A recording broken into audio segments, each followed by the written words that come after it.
सर्गो मृषा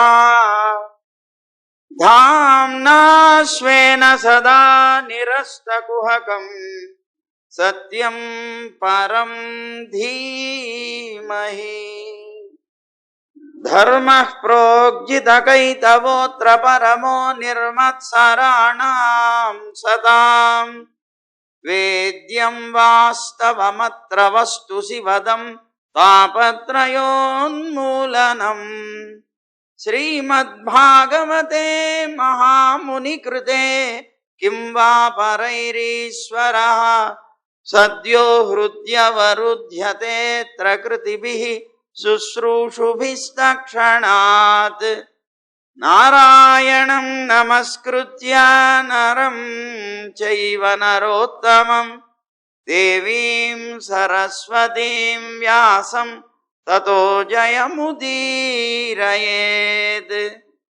यं प्रव्रजन्तमनुपेतमपेतकृत्यं द्वैपायनो विरहकातराजुहाव पुत्रेति तन्मयतया तरवोऽभिनेदुः तं सर्वभूतहृदयं मुनिमानतोऽस्मि श्रीमद्भागवतं पुराणतिलकं यद्वैष्णवानां धनं यस्मिन् पारमहंस्यम् एकममलं सत्यं ज्ञानं परं गीयते यत्र ज्ञानविरागभक्तिनैष्कर्म्यमाविष्कृतं निगमकल्पतरोर्गलितं फलं सुखमुखादमृतद्रवसंयुतं पिबत भागवतं रसमालयं मुहुरहो रसिका भुवि भावुका ज्ञानानन्दमयं देवं निर्मलस्फटिकाकृतिम् आधारं सर्वविद्यानां हयग्रीवमुपास्महे श्रीरङ्गसिंहगिरिदेशिकपादसेवा प्राप्ताखिल द्रविडवेदरहस्यजातं श्रीगौतमान्वयजमाश्रितभागधेयं गोपालदेशिकमहं शरणं प्रपद्ये। संसारसागरे मग्नं दीनं मां करुणानिधे कर्ममोहगृहीताङ्गं मामुद्धर भवार्णवात्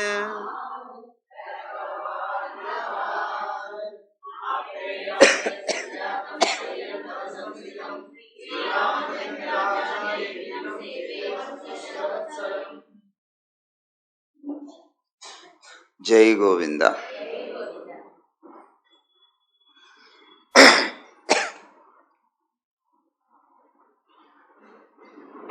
తన ఇంటికి వచ్చినటువంటి శ్రీకృష్ణ పరమాత్మకి పాదసేవ చేస్తున్నాడు బహుళాసురుడు. ఆ బహుళాసురుడు అనేటువంటి రాజు ఆ కృష్ణుడు శయనించిన తర్వాత ఆయన యొక్క పాదాన్ని తన యొక్క తొడ మీద పెట్టుకొని చక్కగా సేవ చేస్తూ అంటున్నట్ట పరమాత్మతోటి, ఓ స్వామి, నువ్వు సర్వజీవులకి కూడా చైతన్యాన్ని కలగజేసేటువంటి వాడవి కదా, అద్భుతమైనటువంటి ప్రకాశ స్వరూపుడవి కదా, అలాంటి నీ యొక్క చరణార విందాల్ని ధ్యానించడం మాత్రం చేతనే నువ్వు నాకు దర్శనం ఇచ్చావే, అంత ఆశ్చర్యం అన్నాడు.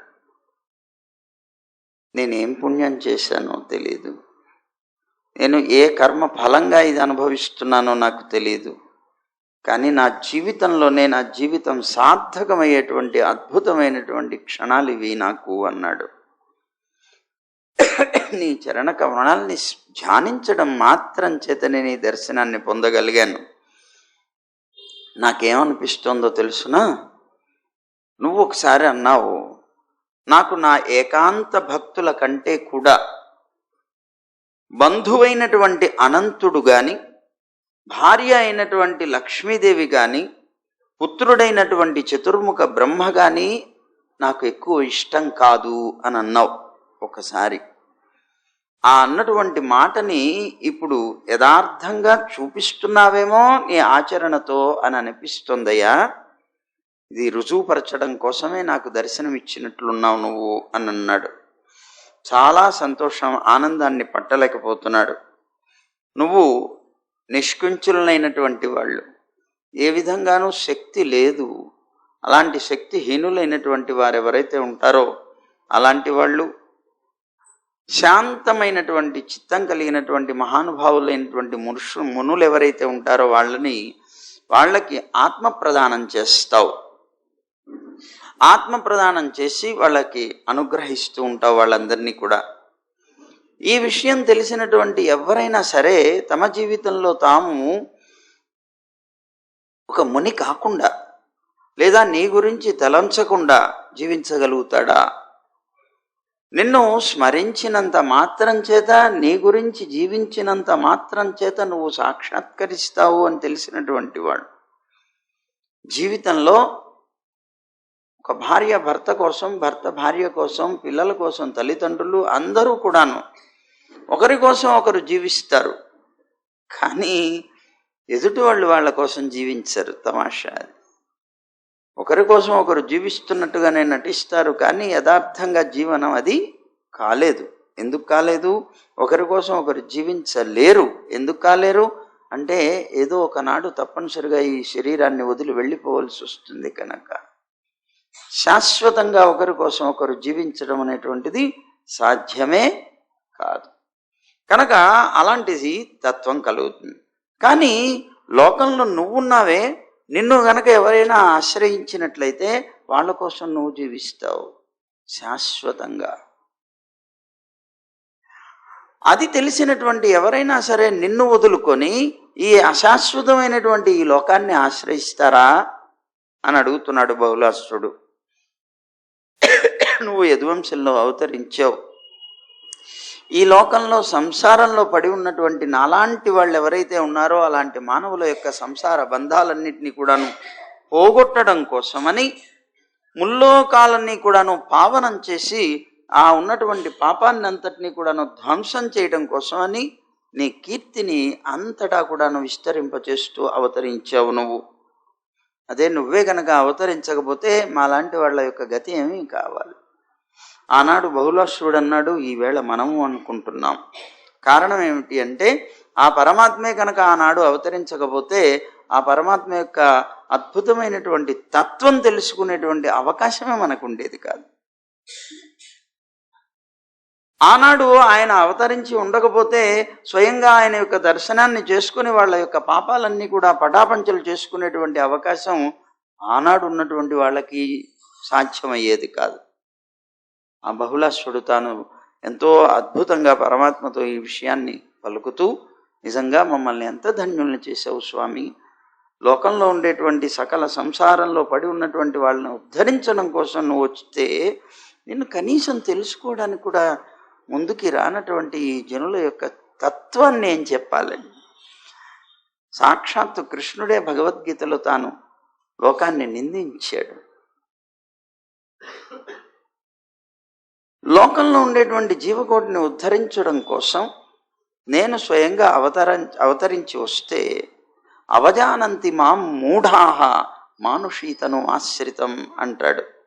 మనుష్య శరీరాన్ని ఎత్తి వచ్చినటువంటి నన్ను అవజానంతి, అలా వచ్చినటువంటి మాం నన్ను మూఢాహ అవజానంతి, మూర్ఖులైనటువంటి వాళ్ళు ఎప్పుడూ తెలుసుకోలేకపోతున్నారు.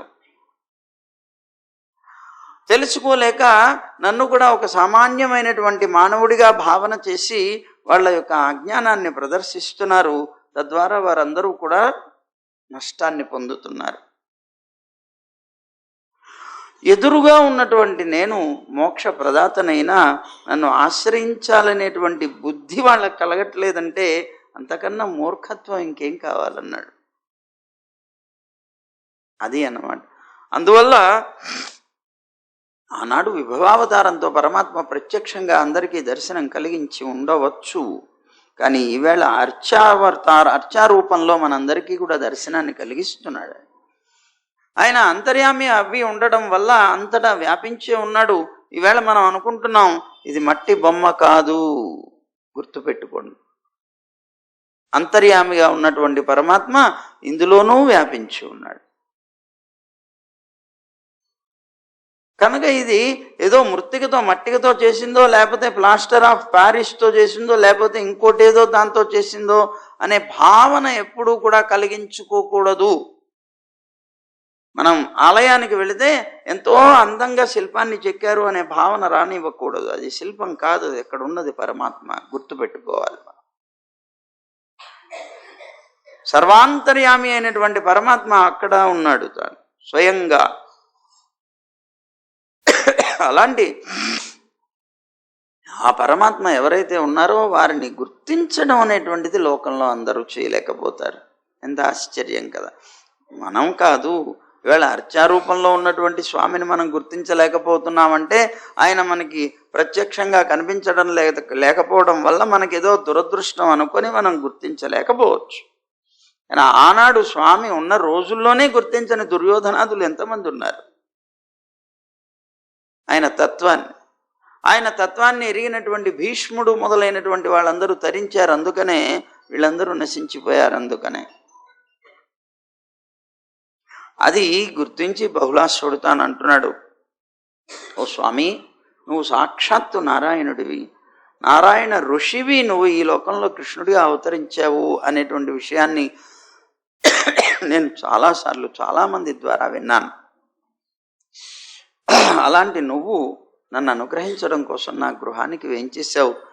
చాలా ఆనందంగా ఉంది, కానీ తృప్తి కలగలేదు. అందువల్ల వచ్చినటువంటి మహానుభావులైనటువంటి మునులతో పాటుగా నా ఇంట్లో ఇంకా కొంతకాలం పాటు వేయించేసి ఉండవయ్యా అని నీ యొక్క పాదధూళి ద్వారా నా గృహాన్ని, నా గృహస్థాశ్రమ ధర్మాన్ని అన్నిటినీ కూడా నువ్వు పవిత్రం చేయవయ్యా అని ప్రార్థించాడు తాను. సరే, సాదరంగా ప్రార్థించడం వల్ల శ్రీకృష్ణ పరమాత్మ అంగీకరించాడు. ఆ అంగీకరించి మిథిలా నగరంలో చాలా కాలం వేయించేసి ఉన్నాడు, అతనికి ఆనందాన్ని కలగచేస్తూ. ఎందుకంటే భక్తులకి ఆనందం కలిగించడం భగవంతుడు తన యొక్క బాధ్యతగా భావిస్తాడు. భగవంతుడికి ఆనందం కలిగించడం భక్తుడు తన బాధ్యతగా భావించినప్పుడు, గుర్తుపెట్టుకోండి, ఎవరి విషయంలో అది, ఎవరైతే భగవంతుడికి ఆనందం కలిగించడం కోసం, అది ఆనందం కలిగించడం తన యొక్క బాధ్యత కాదు, తన యొక్క ప్రీతి, తన ఇష్టపూర్వకంగా చేసేటువంటి ఒక క్రియ అనుకుంటూ తాను చేస్తే భగవంతుడు కూడా అతనికి ఆనందం కలిగించేయడం కోసం తనని తానే సమర్పించుకుంటాడట. అంతటి అద్భుతమైనటువంటి వాడు పరమాత్మ. గుర్తించలేకపోతున్నాం మనం. మన బుద్ధి చాలా మందమైనటువంటి బుద్ధి ఎన్నిసార్లు వింటాం మనం, కానీ దాన్ని మాత్రం ఆచరించలేము. చిత్రం అది. కానీ మళ్ళీ ఎవరికైనా ఉపదేశం చేసేటప్పుడు మాత్రం ఉపదేశ వేళాయాం సర్వే వ్యాసపరాశరాహ అని ఒక సూక్తి ఉన్నది. ఉపదేశం చేసేటప్పుట సర్వే వ్యాసపరాశర, వాడు వ్యాసుడైపోతాట, పరాశరుడైపోతాట. వాడు తను తాను వ్యాసుడిగా భావన చేసుకొని వాళ్ళందరికీ విపరీతమైనటువంటి ఉపదేశాలు చేసేస్తారు.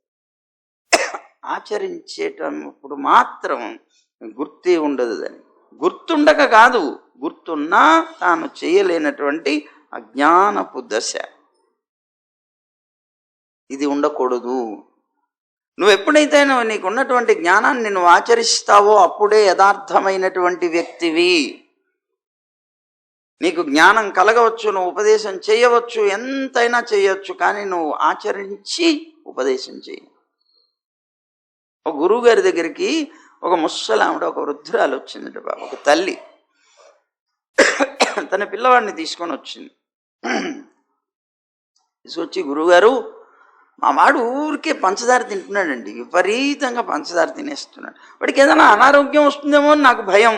నేను వద్దురా బాబు, తినకరా అని చెప్తుంటే వినడమే లేదండి, పంచదార విపరీతంగా తింటున్నాడు, మేము చెప్తే వినట్లేదు కదా, కనీసం మీరు చెప్తే అయినా వింటారేమో అని మీ దగ్గరికి తెచ్చానండి, కొద్దిగా చెప్పండి గురువుగారు అని.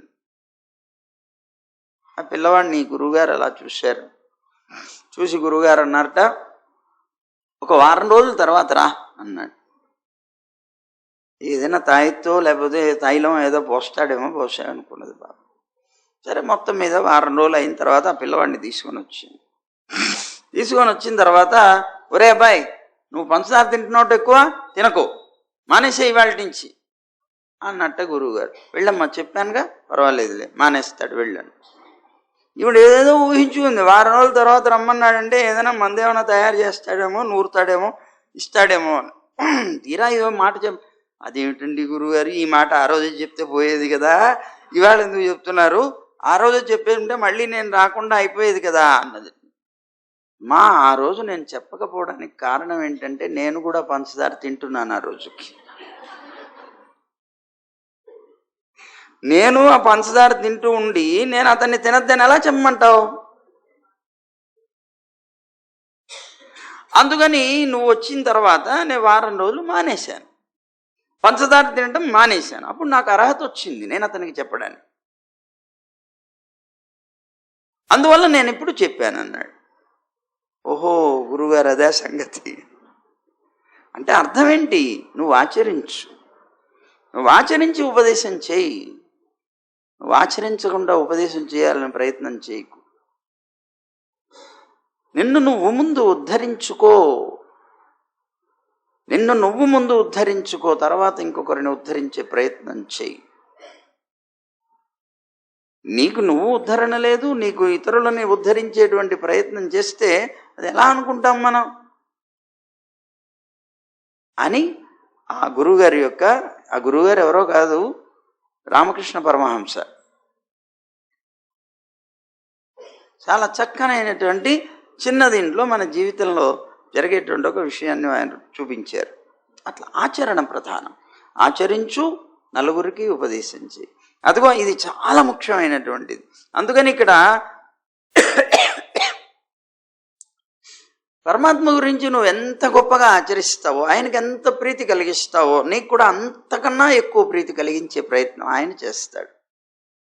అది చాలా ముఖ్యమైనది.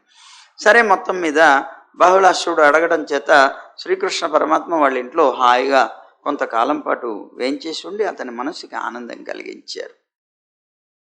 ఇక మనం శృతదేవుడి గురించి చెప్పుకోవాలి. ఒక బ్రాహ్మణోత్తముడు ఉన్నాడు అన్నాం కదా. ఆ శృతదేవుడు అనేటువంటి ఆయన ఉన్నాడు. ఆయన గృహానికి కూడా వాళ్ళ ఇంటికి వెళ్ళినప్పుడే వచ్చాడు ఆయన. కాకపోతే ఆయనది ముందు చెప్పి తర్వాత చెప్తున్నారు అంతే. ఆ శృతదేవుడు కూడా ఎప్పుడైతే గృహానికి కృష్ణుడు వచ్చాడో ఆ కృష్ణుడికి, మునులకి, అందరికీ కూడాను నమస్కరించాడు. శృతదేవుడు పరమానంద భరితుడయ్యాడు. నా ఇంటికి వచ్చాడని ఆ ఆనందాన్ని ప్రకటిస్తూ ఆయన ఏం చేశాడు, తన యొక్క పైన ఉన్నటువంటి వస్త్రాన్ని తీసి గాల్లో ఎగరేస్తూ ఆనందంతో ఎగిరెట్ట, గంతులేసేట. ఆ శృతదేవుడు చాలా ఆనందంతో నాట్యం చేసేట. అప్పుడు వెంటనే తన ఇంట్లో ఉన్నటువంటి ఆసనాలు ఏవైతే ఉంటాయో అవన్నీ వెతికాడు. తన ఇంట్లో లేనటువంటివి పక్క ఇంట్లోకి వెళ్ళి వాళ్ళని బతిమాలి వాళ్ళ దగ్గర నుంచి తీసుకొచ్చాడు. తన ఇంటి నుంచి, ఇతర ఇళ్ల నుంచి సంగ్రహించినటువంటి గడ్డితో, అంటే దర్భతో తయారు చేసినటువంటి ఆసనాలు ఉంటాయా, ఆ ఆసనాల్ని తెచ్చాడు. పీఠాలని తెచ్చాడు. ఆ పీఠలు దాని మీద ఆసనం వేశాడు. స్వామి కృష్ణుడిని చేశాడు. వేంచేయండి స్వామి, కూర్చోండి స్వామి అనడం చేత కృష్ణుడు చాలా ఆనందంగా. ఇక్కడ గమనించవలసింది ఒకటి, అక్కడ రాజు, ఇక్కడ పేద బ్రాహ్మణుడు. ఆ రాజుగారి దగ్గరికి వెళ్ళినప్పుడు ఆ రాజుగారు ఆయనకి సింహాసనాలను ఇచ్చాడు, హంసతూలిక తల్పాలను ఇచ్చాడు. ఇక్కడ ఏమేమి ఇస్తున్నాడు ఈయన? ఒక పీట ఇస్తున్నాడు, దాని మీద ఒక దర్భ చాపనిస్తున్నాడు. అక్కడ ఎంత ఆనందంతో అయితే తానున్నాడో అంత ఆనందంతోనూ పరమాత్మ ఉన్నాడు. అంటే రెండిటికి తేడా అనేటువంటిది ఎప్పుడూ కూడా పెద్దల విషయంలో ఉండదు. అదైనా ఇవ్వు, ఇదైనా ఇవ్వు. యోగులకి గుర్తుపెట్టుకోండి, యోగి అయినటువంటి వాడికి అదైనా ఇదైనా రెండు సమానమే, సమాన భావంతో చూస్తారు అనేది ఇక్కడ మనం గుర్తించవలసినటువంటిది. యోగేశ్వరేశ్వరుడు కదా పరమాత్మ. అందువల్ల ఆయన వచ్చారు. ఆయన వస్తే ఆయనకి ఆసనం వేశారు, కూర్చోబెట్టారు.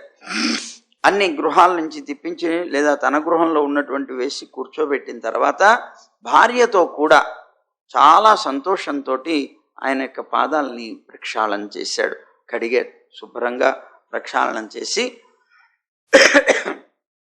ఆ తీర్థాన్ని తీసుకున్నాడు. చాలా సంతోషంతో తన మీద, తన భార్య మీద, తన యొక్క గృహంలో కూడా అన్ని ప్రదేశాల్లో కూడాను ఆ తీర్థాన్ని పోసాడు, అభిషేకించాడు.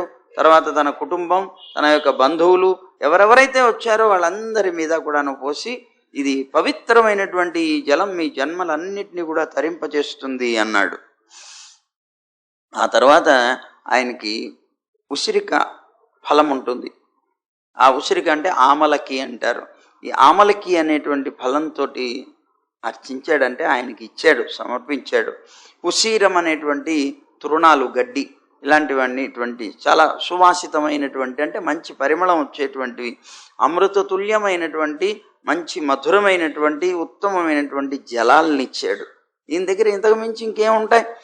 ఉసిరిక పండ్లు, అలాగే మంచి తృణాలు, మంచి పరిమళం వచ్చేటువంటి ఆకులు, అలాగే మంచి పరిమళంతో మంచి రుచితోనూ ఉండేటువంటి జలం, ఇవి ఇచ్చాడు.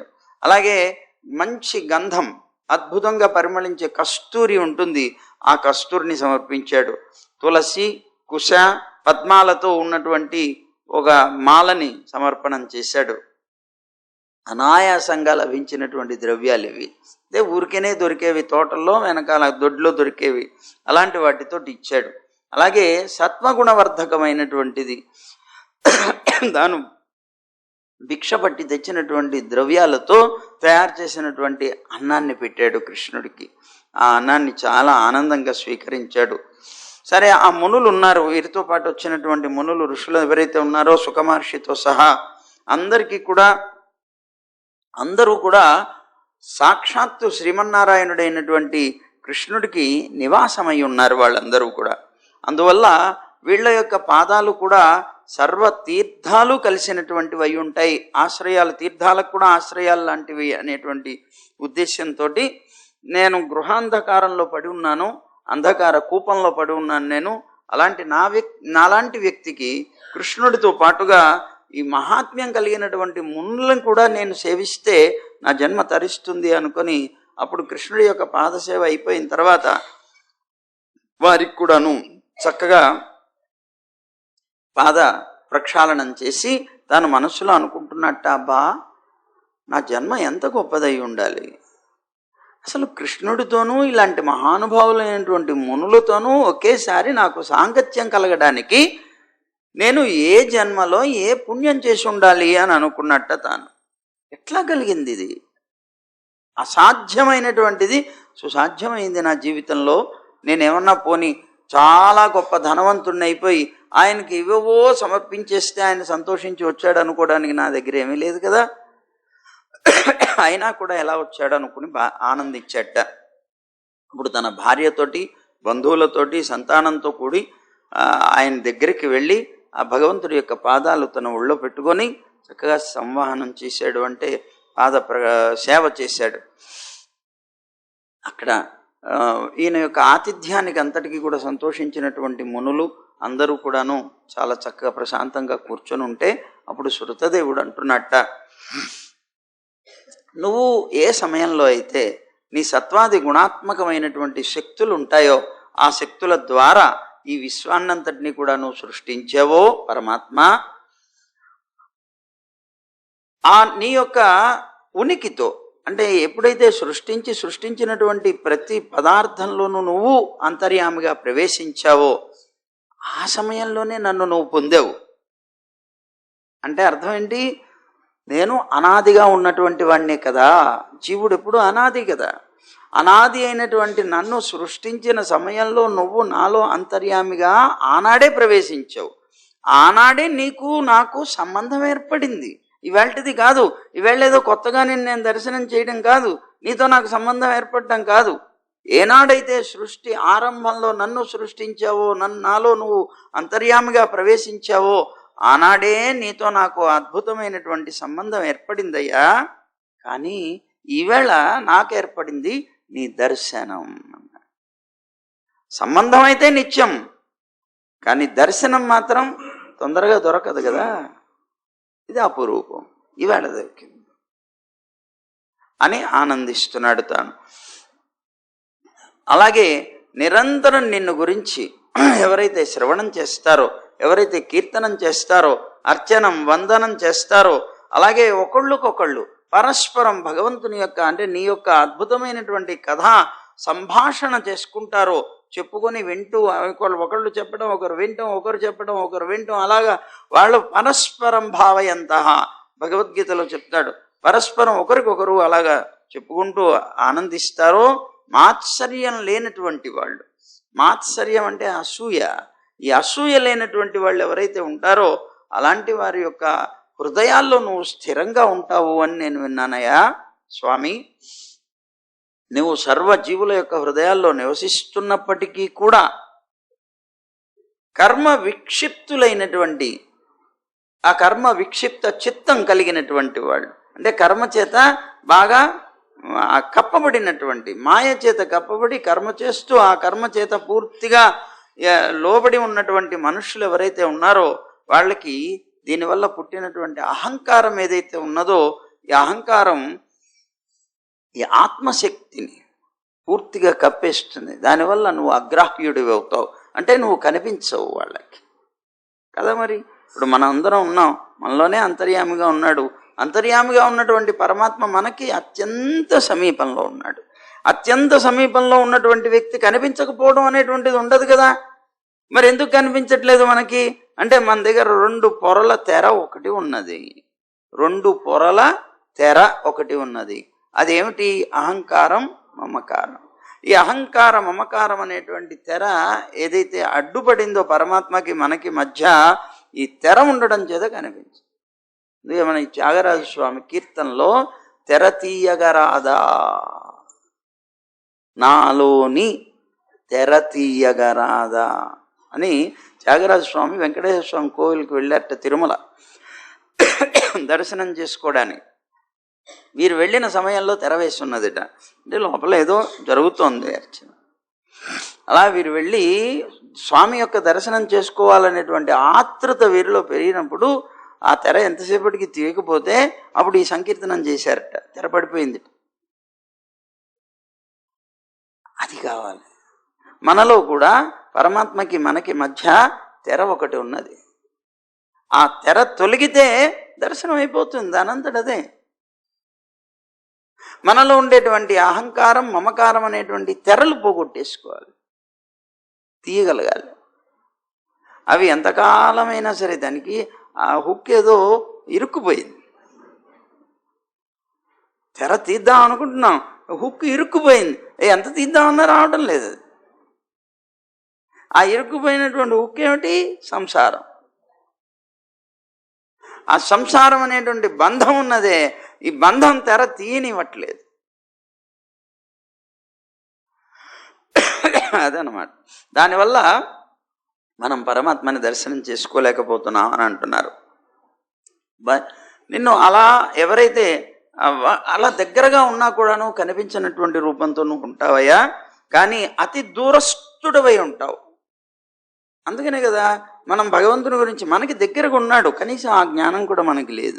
లేకపోవడం చేత మనం ఏమనుకుంటాం, భగవంతుడు ఎక్కడున్నాడు? ఎక్కడో ఉన్నాడు, ఎక్కడో ఉన్నాడు అంటాం మనం.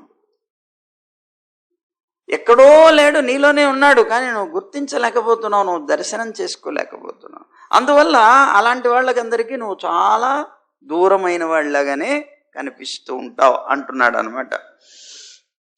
కానీ నీ యొక్క కథలని శ్రవణం చేయటం కానీ, నీ యొక్క అద్భుతమైనటువంటి నామాల్ని సంకీర్తనం చేయటం కానీ, ఇలాంటి సంస్కారం కలిగినటువంటి మనుష్యులు ఎవరైతే ఉంటారో అలాంటి విశుద్ధమైనటువంటి చిత్తులు, ఆ చిత్తం కలిగినటువంటి వారి యొక్క చిత్తాల్లో ఎప్పుడూ ప్రకాశిస్తూ వాళ్ళకి దర్శనమిస్తూ నువ్వు ఉంటావయ్యా.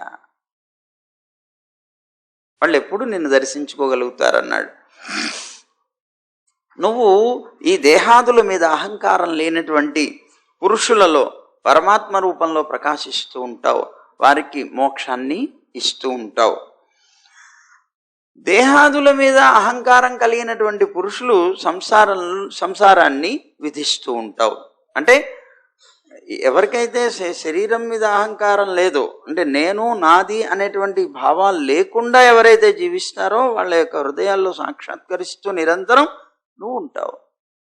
కానీ ఎవరికైతే ఈ దేహం మీద అంటే లేదా అహం మమ అనేటువంటి అహంకార మమకారాలు అనేటువంటివి పూర్తిగా అతన్ని ముంచేసి ఉంటాయో వాడిని నిండుగా సంసారంలో ముంచేస్తూ ఉంటావు.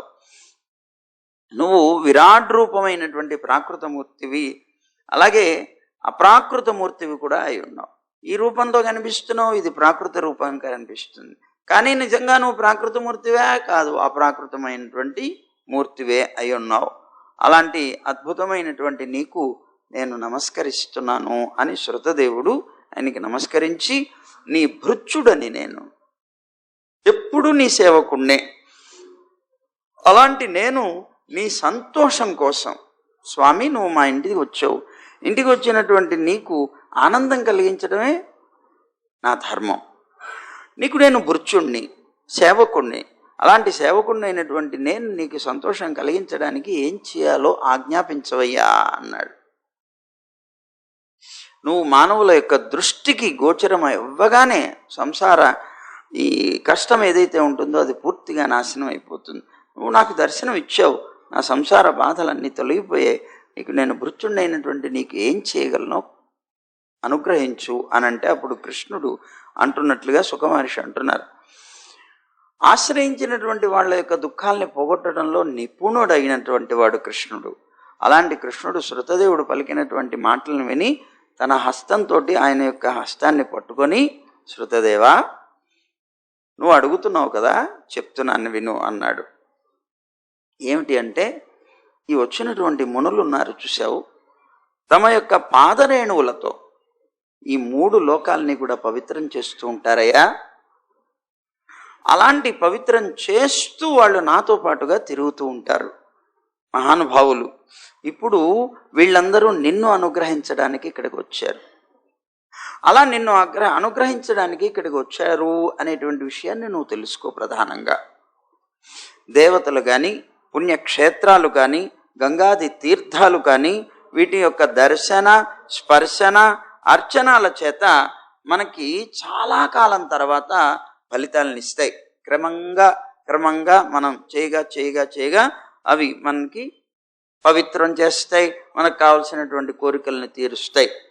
కానీ పూజ్యమైనటువంటి విప్రులు ఎవరైతే ఉన్నారో ఆ పూజ్యులైనటువంటి విప్రులు ఒక్కసారి వాడి కళ్ళతో చూస్తేనే చాలు మనలో ఉండేటువంటి దోషాలన్నీ కూడా పోతాయి. అందువల్ల మునుల యొక్క దర్శన మాత్రం చేతనే లోకాలన్నీ పవిత్రమవుతున్నాయా అన్నాడు. అందుకే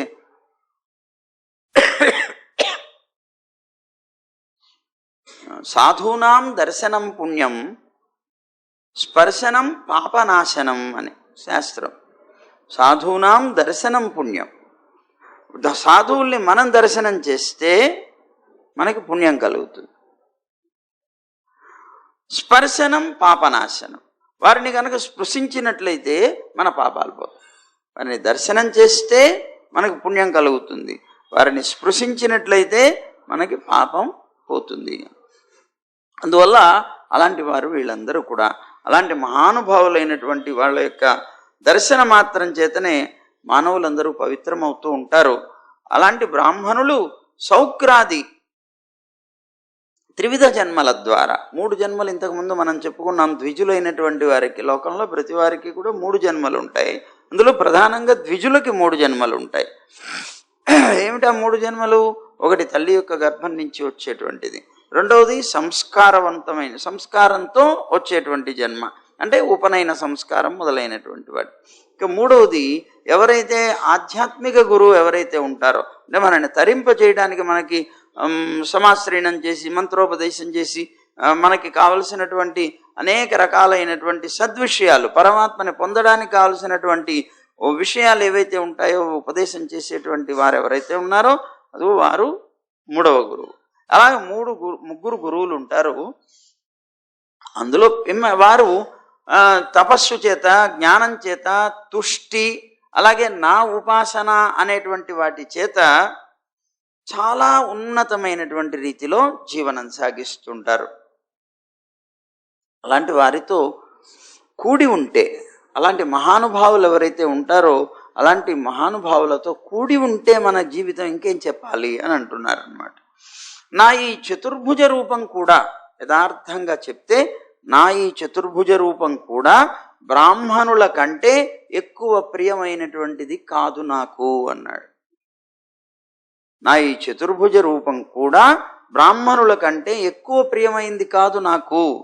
ఎందుకంటే బ్రాహ్మణులు సర్వవేదమయులు, సర్వదేవమయులు. అలాంటి వారు అవ్వడం వల్ల వారి ద్వారానే నా స్వరూపం అనేటువంటిది లోకంలో నిర్ణయం అవుతున్నది. నా స్వరూపాన్ని గురించి లోకంలో అందరికీ కూడా తెలియచేసేటువంటి వారే అవుతున్నారు కనుక అన్నాడు.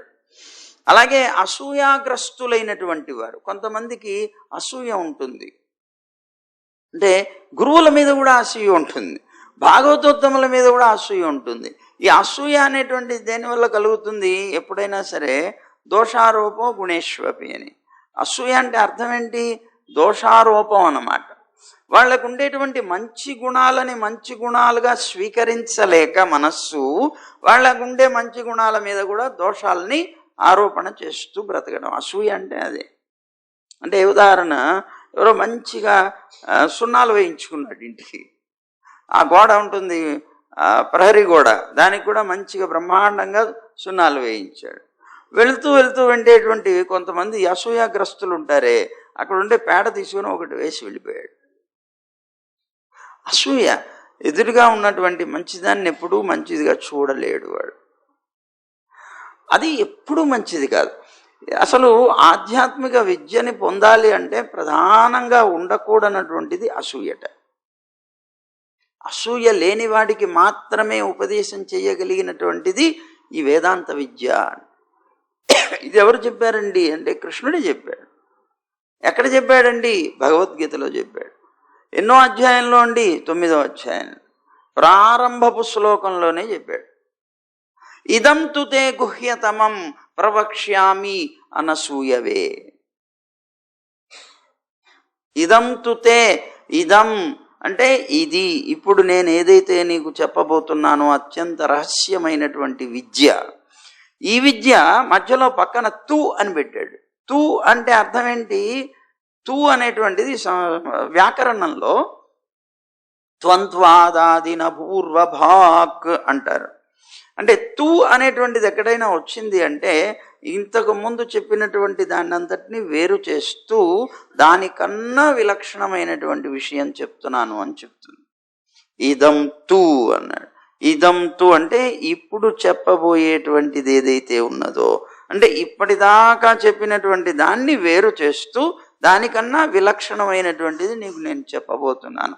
ఏమిటి దీంట్లో ఉన్నటువంటి వైలక్షణ్యం అంటే దానికి లక్షణాలన్నీ చెప్తాడు తర్వాత.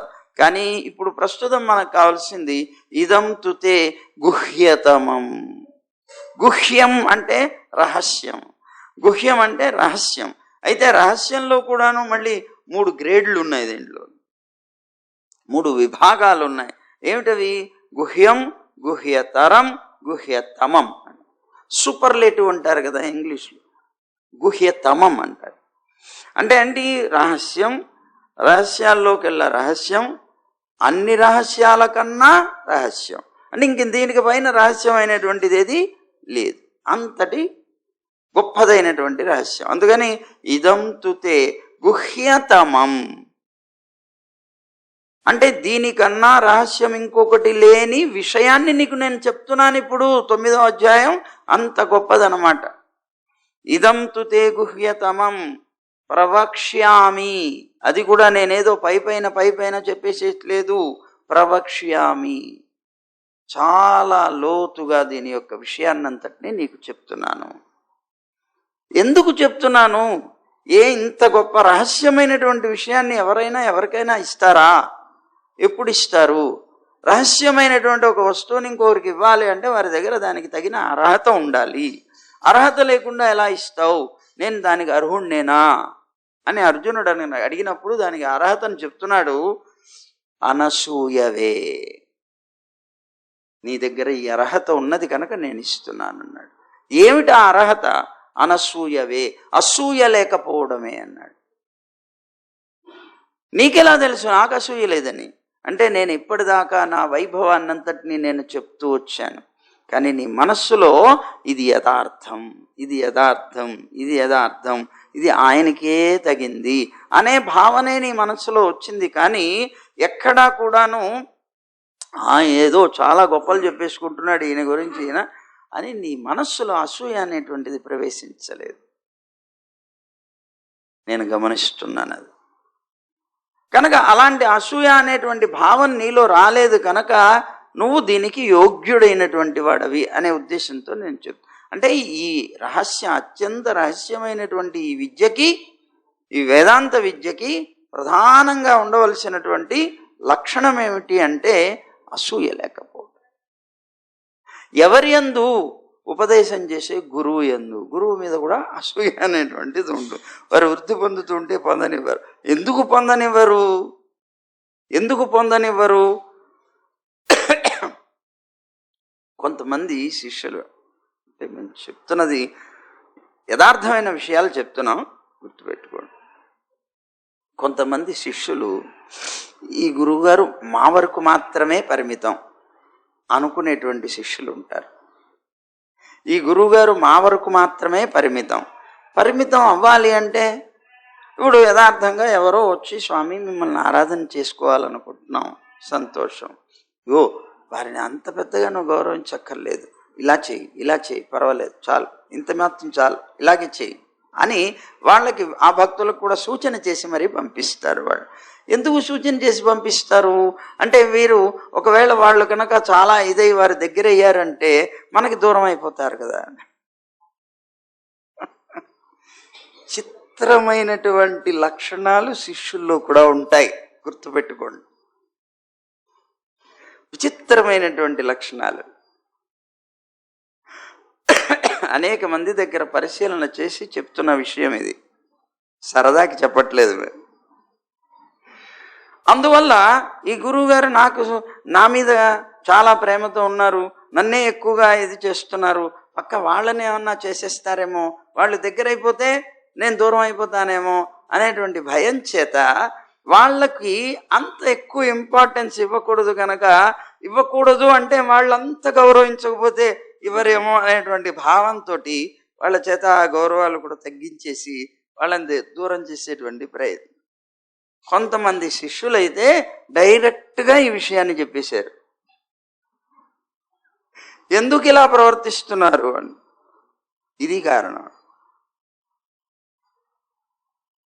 యథార్థం ఇది. సరే అంటే వీరికి వైభవం పెరిగితే అది అసూయ, అది కూడా ఒక రకమైనటువంటి అసూయ, పెరగనివ్వకూడదు. అలాంటి విధానం ఉంటుంది. నువ్వు నా గురించి మాత్రం అలాంటి భావన పొందలేదు ఎక్కడా కూడా. నువ్వు చెప్తున్నావు తప్ప నా గురించి నేను ఏది చెప్తున్నా, నా విభవాన్ని గురించి చెప్పాను. నేను ఈ జగత్తంతా కూడాను నా స్వరూపమే అని చెప్పాను. ఎక్కడా కూడాను ఇది అతిశయమని నువ్వు భావించలేదు. ఏదో గొప్ప చెప్పుకుంటున్నాడు, ఆయన డబ్బా కొట్టుకుంటున్నాడు అనే భావం నీలో రాలేదు. కాకపోగా ఇంత గొప్పవాడు ఆయన అనేటువంటి ఈర్ష్య కలగలేదు. అదే నీలో ఉన్న గొప్పతనం అయ్యా, అందుకని ఉపదేశం చేస్తున్నాను అన్నాడు.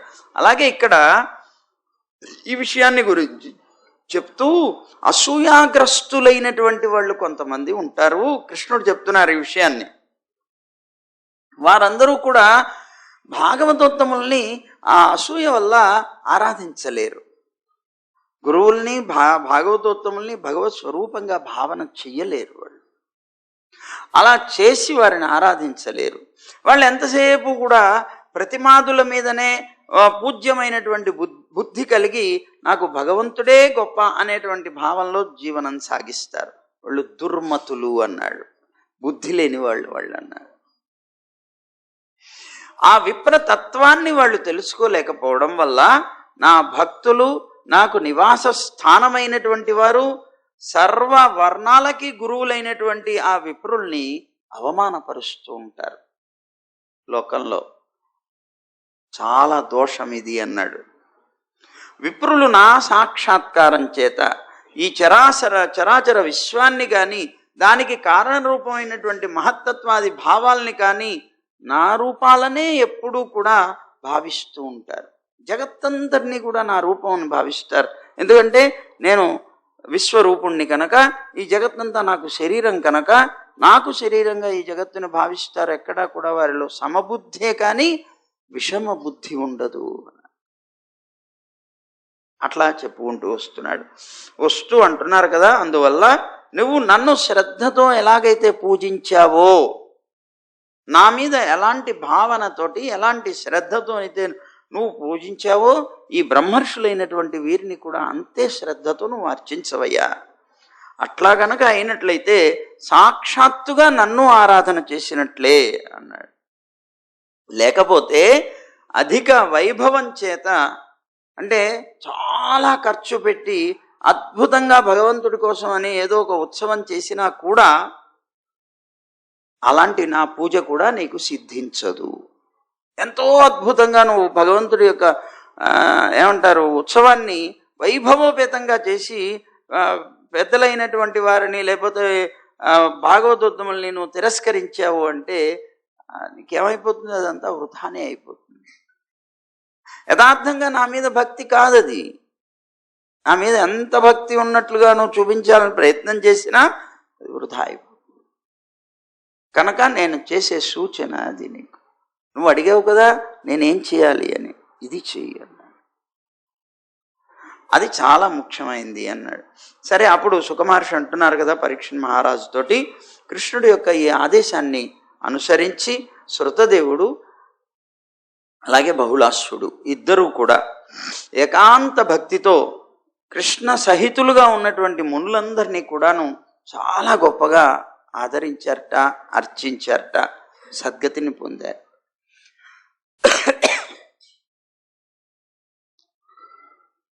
కనుక ఓ రాజా, భక్తవత్సలుడైనటువంటి పరమాత్మ ఇలా తన భక్తులు ఇరువురి యొక్క గృహాలకి కూడా ఒకేసారి వెళ్ళి వాళ్ళకి సన్మార్గాన్ని గురించి ఉపదేశం చేసి చివరికి ద్వారకకి వెళ్ళిపోయాడయా అన్నారు. ఆ తర్వాత సుఖమహర్షి చెప్తున్నారు మళ్ళీ, అంటే పరీక్షిత్ అడిగారు ఒక చిన్న ప్రశ్న. ఏం ప్రశ్న వేశారు?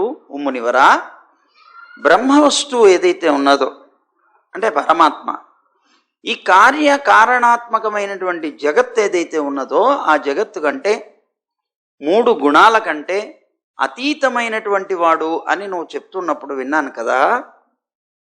ఏ విధంగా దాన్ని నిర్ణయం చేయగలం మనం?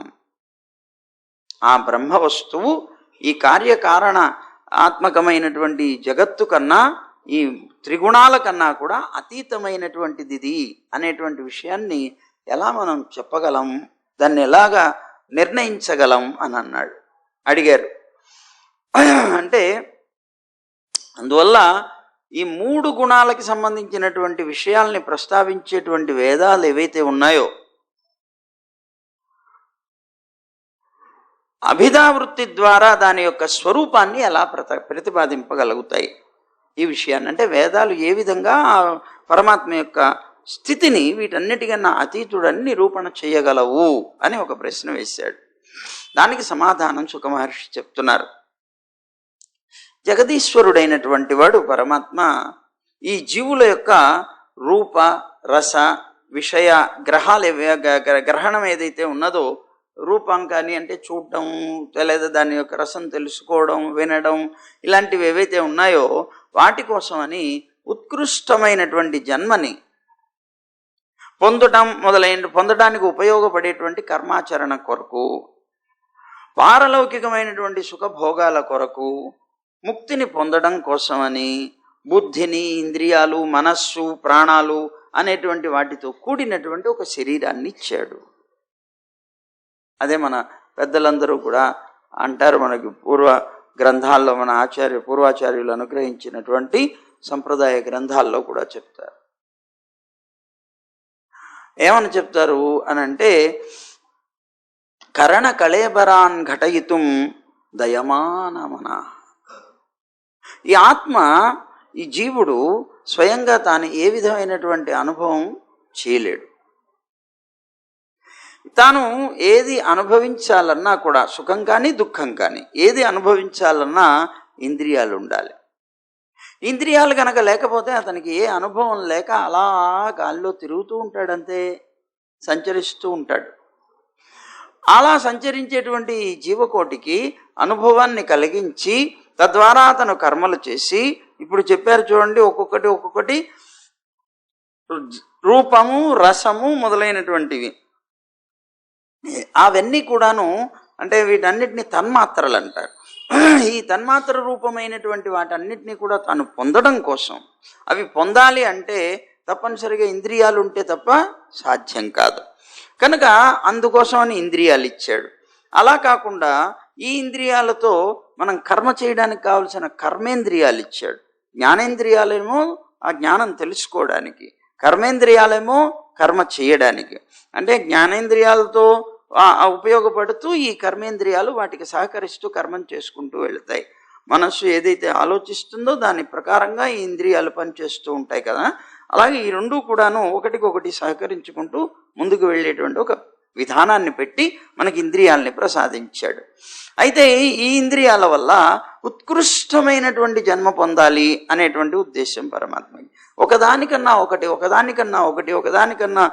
ఒకటి అలా ఉత్కృష్టమైనటువంటి జన్మని పొందుతూ ఈ లోకంలో ఉండేటువంటి సుఖాన్ని, అలాగే పరలోకంలో ఉండేటువంటి సుఖాలని పొందగలిగేటువంటి స్థితి కానీ, లేదా ఈ రెండు నాకు అక్కర్లేదు, ఈ లోకంలో ఉండేది అక్కర్లేదు, పరలోకం అంటే స్వర్గాది లోకాల్లో ఉండే సుఖం నాకు అక్కర్లేదు, ఈ రెండింటి నుంచి అంటే ఈ సంసార బంధం అని చెప్పబడేటువంటి దీని నుంచే పూర్తిగా నేను విడబడాలి అని అనుకునేటువంటి జీవుడికి ముక్తిని ప్రసాదించడానికి కానీ, వీటన్నిటికీ కూడా అవసరమైనటువంటివి ఇంద్రియాలతో కూడిన శరీరమే.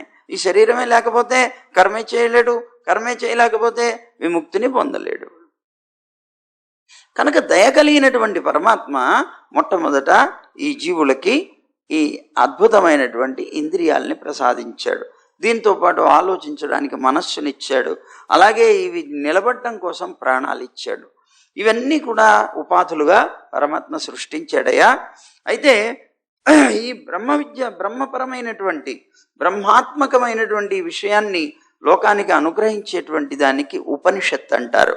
ఈ ఉపనిషత్ విద్యని నారదాదులు ఎవరైతే ఉన్నారో వాళ్ళు పూర్వమునులు అంటారు వాళ్ళని. అలాంటి పూర్వమునుల కంటే కూడా పూర్వులైనటువంటి వారు సనకాది మహర్షులు. నారదాదుల కన్నా పూర్వులు కదా వాళ్ళు. అంటే ఎందుకు? చతుర్ముఖ బ్రహ్మ యొక్క సృష్టిలో మొట్టమొదటి సృష్టి సనకాదులే అయ్యారు.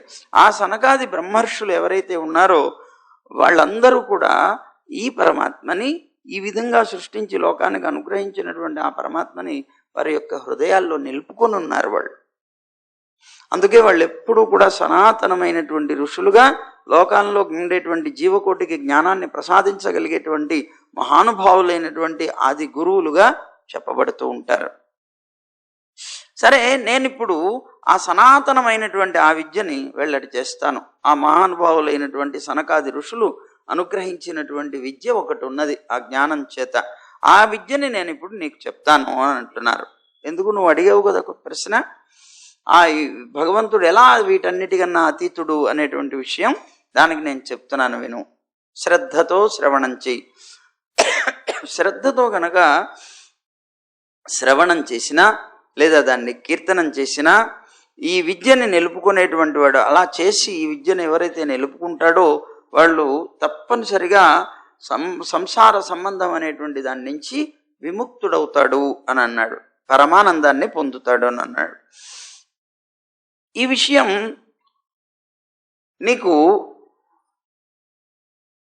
ఎక్కడ జరిగినటువంటిది చెప్తాను అంటే, గంధమాదన పర్వతంలో బదరికాశ్రమంలో నారాయణ ఋషికి నారదుడికి జరిగినటువంటి ఒక సంభాషణ. ఆ విషయాన్ని నీకు చెప్తాను. సంవాదన రూపమైనటువంటి విషయం ఇది. నారాయణ ఋషి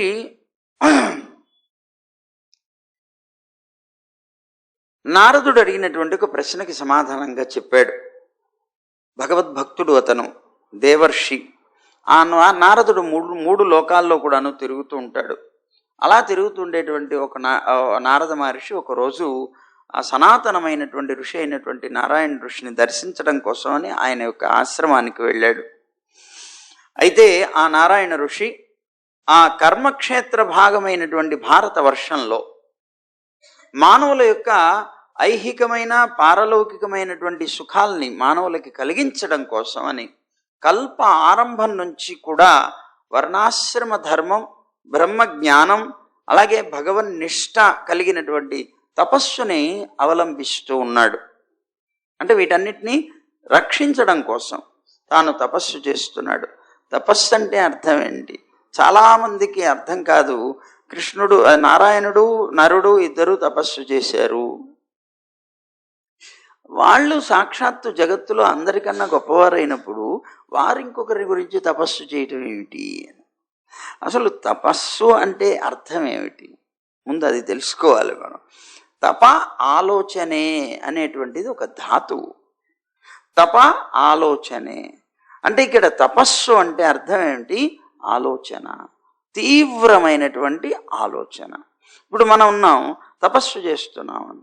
ఏమిటి తపస్సు చేస్తున్నావు? ఎవరి గురించి తపస్సు చేస్తున్నావు? నారాయణుడి గురించి తపస్సు చేస్తున్నాను.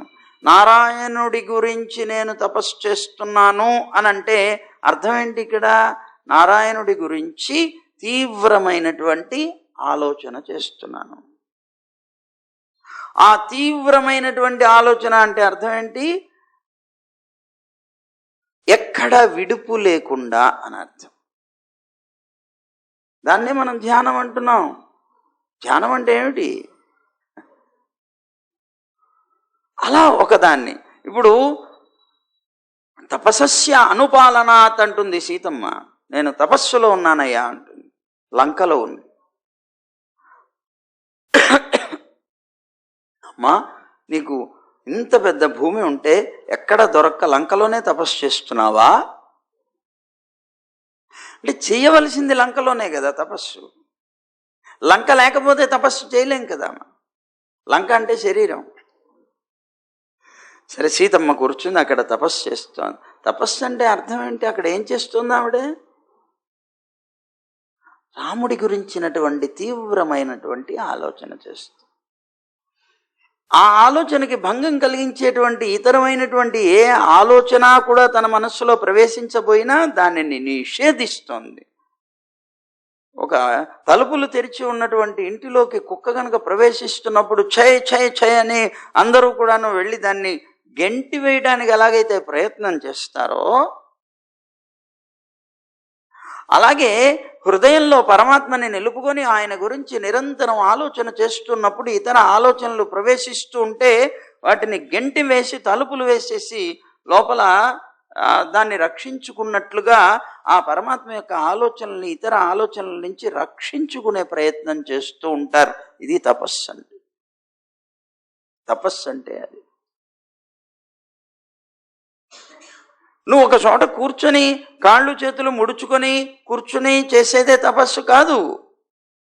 నిరంతరం నువ్వు తిరుగుతున్నా, కూర్చున్నా, పడుకున్నా, తింటున్నా, ఏం చేస్తున్నా నీ మనస్సులో కనుక ఆ భావం నిరంతరం కనుక సాగుతూ ఉంటే, అలాగే అనేక రకాలైన ఇతర విషయాలు వచ్చి దాంట్లో చేరే ప్రయత్నం చేస్తున్నప్పుడు వాటిని బలవంతంగా తోసి పారేసి దీన్ని సంరక్షించుకునేటువంటి ప్రయత్నం ఎప్పుడైతే చేస్తావో నీ జీవిత కాలమంతా నువ్వు తపస్సులో ఉన్నట్లే లెక్క.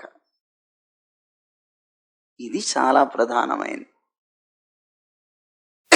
అందువల్ల మనందరికీ ఉన్నటువంటి ఒక ఆలోచన ఏమిటి? తపస్సు అంటే ఎక్కడో కాళ్ళు చేతులు బిగించేసి కూర్చోవడం అనే ప్రయోజనం ఏమిటి దానివల్ల?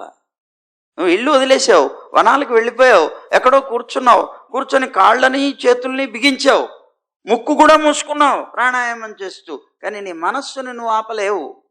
అది పరుగులెడుతూనే ఉంటుంది, అది విషయాల్లోకి వెళ్ళిపోతూనే ఉంటుంది. అక్కడ కూర్చున్నా నీ భార్య గురించి ఆలోచన, నీ పిల్లల గురించి ఆలోచన, ఇదే నీ వ్యాపారం గురించి ఆలోచన, ఇదే ఆలోచన నీకుంటే అది తపస్సు ఎలా అవుతుంది? అప్పుడు నువ్వు వనాల్లో ఉన్నావు ఒకటే, ఇంట్లో ఉన్నావు ఒకటే. ప్రయోజనమే ఉంది దానివల్ల? యథార్థం ఈ మనస్సులోకి ఇతర విషయాలన్నీ పరిగెట్టుకుంటూ వస్తాయి, కానీ బలవంతంగా వాటిని తోసివేయాలి.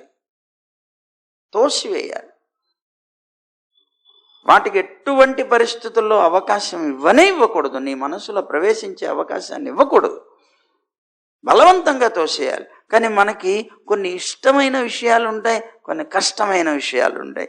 నేను తోసేస్తూ ఉంటాను కష్టమైనవి మాత్రం. ఇష్టమైనవి మాత్రం నా మనసులోకి జొరపడేలాగా ప్రయత్నం చేస్తూనే ఉంటాను. నో, నీకు ఇష్టము అయిష్టము రెండు లేవు. ఎందుకు లేవు?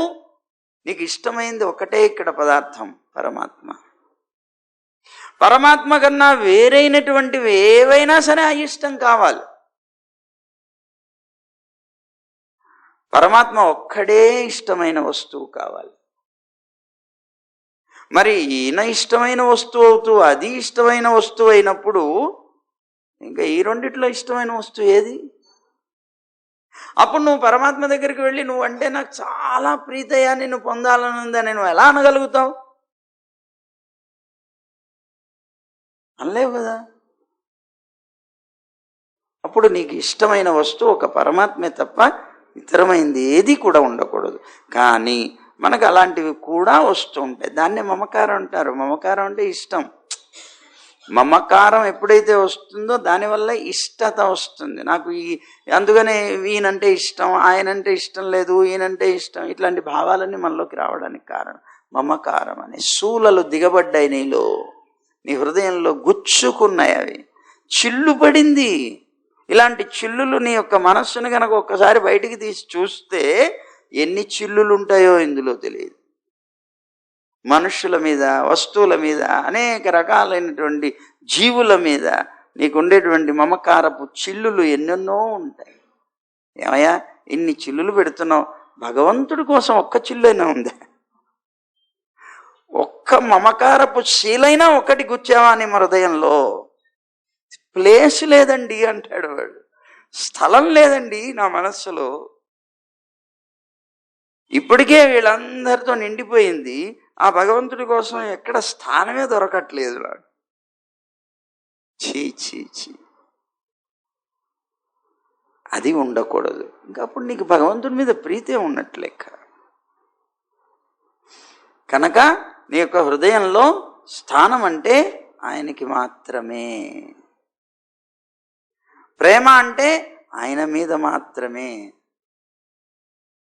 అనేటువంటి స్థితి నీకు ఎప్పుడైతే నీ హృదయంలో కలుగుతుందో అప్పుడు నువ్వు పరిపూర్ణ అవస్థకు వచ్చినట్టు లెక్క. గుర్తుపెట్టుకోండి. కాకపోతే మన ప్రయత్నం సాగుతూ ఉంటుంది, ఒక్కసారిగా రాదు కదా. మరి ఇంతకాలం దీంట్లో ఉండి ఉండి ఉండి ఉండి ఉండి ఆ ఉన్నటువంటి ఆ వాసన ఎన్నిసార్లు రుద్దిన రుద్దిన రుద్దిన రుద్దిన రుద్దిన పోదు, తొందరగా పోదు. అందువల్ల నువ్వు అదే ఎటు పోవట్లేదు కదా అని వదిలేసి ఊరుకోకు. నీ ప్రయత్నం నువ్వు సాగిస్తూనే ఉండు. ఇప్పుడు ఏదైనా అనారోగ్యం చేసింది అనుకోండి, డాక్టర్ గారి దగ్గరికి వెళ్ళాం. డాక్టర్ గారు అంటారు ఒక 5 రోజులు కోర్స్ పెట్టారు, నువ్వు ఈ మాత్ర వేసుకోయా తగ్గిపోతుంది, ఏం పర్వాలేదు అంటాడు. సరే అని ఇంటికి వచ్చి ఒకరోజు ఒక పూట మాత్రలు వేసుకున్నాడు. మాత్రలు వేసుకొని ఏమయ్యా ఎట్లా ఉంది నీకు ఆరోగ్యం? ఏ మాత్రలు ఏం పని చేయట్లేదు, అది తగ్గటం లేదండి. రెండో రోజు కూడా వేసుకున్నాడు, ఏం తగ్గటం లేదండి. అంటే ఇతనికి కోర్స్ ఏదైతే ఉందో ఆ 5 రోజులు నువ్వు వాడితే కానీ పోదది. కానీ నీకు ముందులోనే నిరుత్సాహం బయలుదేరుతుంది. ఏం తగ్గట్లేదు, వృధా ఎందుకు ఈ మందులు వేస్ట్, పక్కన పడేసేయి అని పక్కన పడేస్తాడు, వాడడు, ఆ రోగం పెరుగుతుంది. అలాగే మనం కూడా ఏం చేస్తాం, ఏదో ఇట్లాంటివి విన్నప్పుడు ఆవేశం వస్తుంది మనలో. ఈ ప్రసంగాలు విన్నప్పుడు మనలో ఒక రకమైనటువంటి ఆవేశం వస్తుంది. ఈ ఆవేశం ఏం చేస్తుంది, మనం కూడా ఇలా ప్రవర్తిద్దాం, ఇలాగే ఉందాం ఇంకా అనేటువంటి ఒక భావన తెప్పిస్తుంది. ఈ భావన ఏం చేస్తుంది, నిన్ను కొద్దిగా ఆచరణలో పెట్టే ప్రయత్నం చేస్తుంది. ఒకసారి చేస్తాం, రెండోసారి చేస్తాం, మూడోసారి వచ్చేప్పటికే అటు చేయలేకనో లేకపోతే దానివల్ల ఫలం ఏమిటో మనం అనుభవించలేకనో మొత్తం వదిలేస్తాం. మనం చేసే పెద్ద తప్పు అది. దానివల్ల మనం ఏమవుతాం, ఎక్కడ వేసిన గొంగళి అలాగే ఉంటాం. కనుక నిరుత్సాహం అనేటువంటిది పడకుండా నిరంతరం కనుక నీ యొక్క ఆ కృషి సాగించినా లేదా నిరంతరం ఆ పరమాత్మని స్మరిస్తూ నేను చేయలేకపోతున్నాను, నేను చేయలేని అసక్తుణ్ణి, నువ్వే నాకు అనుగ్రహించు, ఏ విధంగా అయినా సరే నీ దగ్గరికి చేర్చుకొని ప్రార్థించినా పొందగలుగుతాం. ఇలా చేసేటువంటి ఈ విధమైనటువంటి సాధన ఏదైతే ఉన్నదో దానికే తపస్సు అని పేరు. ఎందుకని? నువ్వు నిరంతరం దాని గురించి ఆలోచిస్తూ ఉంటావు. ఏం ఆలోచిస్తూ ఉంటావు? ఇది నా మనసులో ఇది ఏమిటో పోవట్లేదు. కొంతమంది వస్తారు, భక్తులు అడుగుతూ ఉంటారు, స్వామి మేము ఏదో మీరు చెప్తున్నారు కదా జపం చేసుకుందాం ఇంట్లో కూర్చొని భగవంతుడి గురించి అనుకుంటే, ఏంటో ఈ విషయాలన్నీ ఒకటేమైనా చంపేస్తూ మాటికి వస్తాయండి ఈ విషయాలన్నీ. అంటే నీ మనస్సులో ఒక ఆలోచన బయలుదేరింది దాని గురించి. ఏమని బయలుదేరింది? ఈ ఆలోచన నీకు ఇప్పుడు చెడ్డదిగా అనిపిస్తుంది, ఇంతకుముందు చాలా ప్రియమైందిగా అనిపించింది. ఆ ప్రియమైనటువంటి స్థితి నుంచి చెడ్డదిగా చూడగలిగేటువంటి స్థితికి నువ్వు రాగలిగావు ఇప్పుడు. అంటే ఒక స్టెప్ ఎక్కినట్లే లెక్క. కానీ ఎక్కినా కూడా మాటికి వస్తున్నాయి, ఏమండి మీరు జపం చేస్తున్నారా? 4 రోజుల తర్వాత అడిగితే, ఏదండి ఈ విషయాలు ఒకటే మన గొడవ పెడుతున్నాయి, ఇవి ఎప్పుడైనా ఆగుతాయేమో అప్పుడు చేసుకుందామని ఆపేశాను. ఇవి ఆగటం అనేది జీవితంలో జరగదు. జీవితం ఇంతే, ఇలాగే నడుస్తూ ఉంటుంది. మీకు చెప్పాను ఇంతకుముందు కూడా, ఒకసారి వచ్చింది, సముద్రం దగ్గర ఒకడు కూర్చున్నట్ట స్నానం చేయడానికి, సముద్ర స్నానం చేయడానికి వెళ్ళి కూర్చున్నాడు. పొద్దున్నుంచి సాయంత్రం దాకా అలాగే కూర్చున్నట్ట. ఎవడో చూసన్నట్ట, ఏమయ్యా నువ్వేంటి సముద్రం దగ్గర ఇలాగే కూర్చున్నావు, ఏదో స్నానం చేయడానికి వచ్చిన వాళ్ళలాగా ఉన్నావు, బట్టలు పైన ఉన్న అన్నీ తీసేసావు, ఇలా కూర్చున్నావు, పొద్దున్నుంచి ఇలా కూర్చున్నావు అంటే ఇదేమన్నా బాత్, ఏదో రకరకాల బాత్తులు ఉంటున్నాయి కదా, అలాంటి బాత్ ఏమన్నా అన్నారు. లేదయ్యా. మరి ఎందుకు కూర్చున్నావు? నువ్వు స్నానం చేయాలని కదా వచ్చింది. అవును స్నానం చేయడానికే వచ్చాను. మరి చేసేయి. ఉండవయ్యా, పొద్దున్నుంచి చూస్తాను ఈ వచ్చేటువంటి అలలు ఒకటేమైనా ఒకటి ఒకటి ఒకటి ఒకటి ఒకటి ఒకటి వచ్చేస్తున్నాయి, ఇది ఎప్పుడైనా ఆగుతుందేమో అని ఎదురు చూస్తున్నాను, ఆగితే స్నానం చేద్దాం అనుకుంటున్నాను అన్నట్టు. బాబు ఈ అలలు ఎప్పుడైనా ఆగుతాయా? వీడు స్నానం చేయడం అనేది కుదురుతుందా? మన జీవితం కూడా అంతే. కనుక దానికోసం నువ్వు ఎదురు చూడకూడదు, నీ ప్రయత్నం నువ్వు చేస్తూ వెళ్తూ ఉండాలి. దీనికి అద్భుతమైనటువంటి ఒక మందు ఏమిటి అంటే భగవన్నామ సంకీర్తనమే. భగవన్నామాన్ని నిరంతరం కూడా స్మరిస్తూ వెళ్తూ ఉంటే ఆ ఉండేటువంటి అద్భుతమైనటువంటి ఇది నీ మనస్సుని బాగా రుద్ది పారేస్తుంది. ఆ ఉండేటువంటి విషయాలనేటువంటి మకిలి మురికి ఏదైతే ఉన్నదో మురికినంతటినీ కూడాను రుద్ది రుద్ది రుద్ది రుద్ది పోగొట్టేస్తుంది. ఏమండి మీరు భగవన్నామ సంకీర్తన చేస్తే మోక్షం వస్తుందన్నారు కదా, నేను ఇదిగో ఇవాళ పొద్దు నుంచి రాత్రి దాకా, రాత్రి నుంచి పొద్దు దాకా చేశానండి, మోక్షం వచ్చేస్తుందా అన్నాడు. ఒరే నాన్న, మోక్షం వస్తుందంటే నువ్వు ఒక పూట ఒక నామం చేసేసిన తర్వాత మోక్షం రావడం కాదు. ఈ నామాన్ని కనుక జపిస్తే, సంకీర్తనం చేస్తే నీలో ఎన్నో జన్మల నుంచి పట్టి ఉన్నటువంటి మురికి అంటే పాప రాశి ఏదైతే ఉన్నదో వాటన్నిటినీ కూడాను కడుగుతూ ఉంటుంది. ఇది ఎలా కడిగి కడిగి కడిగి కడిగి కడిగి చిట్ట చివరికి నీ మనస్సుని పవిత్రం చేస్తుంది. ఈ పవిత్రమైనటువంటి మనస్సులో పరమాత్మ నిలుస్తాడు. ఇప్పుడు నిలవడు కనుక నిలవలేని స్థితి నుంచి నిలిచేటువంటి స్థితి దాకా తీసుకొచ్చేటువంటి అద్భుతమైనటువంటి ఔషధం భగవన్నామం. ఎప్పుడైతే నీ మనస్సులో నిలిచాడో, ఆయన మీద నీకు ప్రీతి కలిగిందో, నీకు మోక్షం కలుగుతుంది. అలాంటిది ఇది అని పెద్దలు చెప్తారు. అలాగే తపస్సు అనేటువంటిది ఒకటి చేస్తారు. అందువల్ల భగవంతుడు చేసే తపస్సు ఏమిటి ఇక్కడ మనం ప్రధానంగా చెప్పుకునే విషయమే. భగవంతుడు తపస్సు చేస్తున్నాడు ఏమిటి? ఇప్పుడు చెప్పాం మనం, తప ఆలోచనే. మనం భగవంతుడి గురించి ఆలోచన చేస్తాం, ఇది మనకి తపస్సు. మన యొక్క సంరక్షణ బాధ్యత కలిగినటువంటి పరమాత్మ మన యొక్క సంరక్షణ ఎలా చేయాలనే ఆలోచన ఆయన చేస్తారు. మనకి ఆయన ఆలోచన, ఆయనకి మన ఆలోచన నిరంతరం సాగుతూ ఉంటుంది. కనుక ఆయన మన గురించినటువంటి రక్షణ అనేటువంటి విషయాన్ని గురించి నిరంతరం ఆలోచించడమే ఆయనకి తపస్సు. అంతేగాని ఆయనకి పైన ఇంకెవరో ఉన్నారు, ఆయనని ఆలోచన చేస్తున్నాడు అందుకని తపస్సు చేస్తున్నాడు, ఇది వెర్రి మాట. అదనమాట. సరే, ఇంతకీ ఈ కల్పారంభం నుంచి కూడా దీంట్లో స్పష్టంగా చెప్తున్నారు చూడండి. కల్పారంభం నుంచి కూడా దేనికోసం తపస్సు చేస్తున్నట్ట? వర్ణ ఆశ్రమ ధర్మ రూపమైనటువంటి ఈ ధర్మాన్ని కాపాడటం కోసం.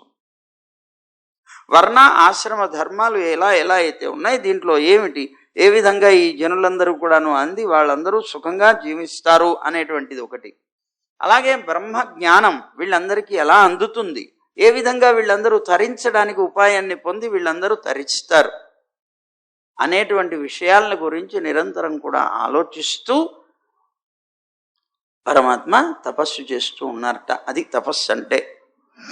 తర్వాత కురుశ్రేష్ఠుడు అయినటువంటి ఓ రాజా పరీక్షణ్ మహారాజుతో అంటున్నాడు సుఖమహర్షి, నారదుడు ఆ ఆశ్రమంలో నారాయణ ఋషిని సేవించి సాష్టాంగ నమస్కారం చేశాడు. అప్పటికే నారదుడు వెళ్ళే సమయానికే ఆ బదరికాశ్రమం అంటే ఆ పర్వతాల్లో ఉన్నటువంటి కలాప అనేటువంటి గ్రామం ఉన్నది. ఆ గ్రామ వాసులైనటువంటి మహర్షులు మహానుభావులందరూ కూడాను వచ్చి నారాయణ ఋషి దగ్గర ఉన్నారు. ఈ కలాప అనేటువంటి గ్రామం ఒకటి అక్కడ ఉన్నది. అది కలియుగంలో మానవులకి దర్శనం ఇవ్వదు, కనిపించదు. మనకి ఇంతకుముందు చెప్పుకునేప్పుడు కూడా సూర్యవంశ రాజుల్లో ఒకరు, చంద్రవంశపు రాజుల్లో ఒకరు, వీరిద్దరూ కూడా మళ్ళీ రాబోయేటువంటి కృతయుగంకి ఉండేటువంటి సూర్యవంశాన్ని చంద్రవంశాన్ని మళ్ళీ ప్రారంభం చేయడం కోసంగా బీజరూపమైనటువంటి వీళ్ళిద్దరూ కలాప గ్రామంలో ఉన్నారు యోగ సాధన చేస్తూ అని చెప్పారు. సూర్యవంశాన్ని చంద్రవంశాన్ని చెప్పినప్పుడు 9వ స్కందంలో వస్తుంది. కలాప గ్రామంలో ఉన్నారు. అదో ఆ కలాప గ్రామంలో మహానుభావులైనటువంటి యోగులైనటువంటి ఋషులందరూ కూడా అక్కడ ఉంటారు. వారందరూ కూడా అప్పటికే వచ్చి నారాయణ ఋషి దగ్గర కూర్చున్నట్టు వారికి నమస్కారాన్ని చేసి వారి దగ్గర ఉన్నారు. వీరు కూడా వెళ్ళారు. వారందరూ కూడా ఒక ప్రశ్న వేస్తున్నారు నారాయణ ఋషిని, నాయనా, జనలోకంలో పూర్వం బ్రహ్మ సంబంధమైనటువంటి విషయాన్ని గురించి చర్చ జరిగింది అనేటువంటి విషయం విన్నాను. జనలోక నివాసుల్లో బ్రహ్మ విషయమైనటువంటి ఒక చర్చ జరిగింది అని విన్నాను.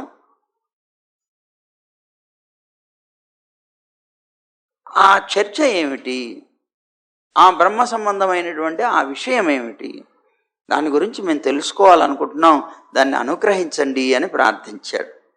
ప్రార్థిస్తే అప్పుడు నారాయణ ఋషి వారందరికీ కూడా బ్రహ్మవాదము అని చెప్పబడేటువంటి ఆ రోజుల్లో చర్చ జరిగినప్పుడు ఏదైతే ఉందో దాన్నంతటినీ కూడా ఋషులకి నారదుడిని ద్వారా అంటే నారదుడికి ఉపదేశం చేస్తూ ఋషులకు కూడా ఉపదేశం చేశారట. అంటే నారదుడు అడిగాడు, ముందు అడిగినటువంటి దానికి సమాధానం చెప్తున్నారు.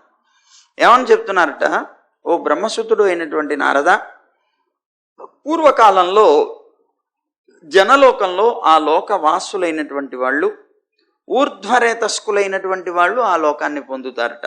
ఊర్ధ్వరేతస్కులు అంటే సంసార గంధం ఉండకుండా బ్రహ్మచర్యాన్ని పరిపూర్ణంగా పాటించినటువంటి వాళ్ళు.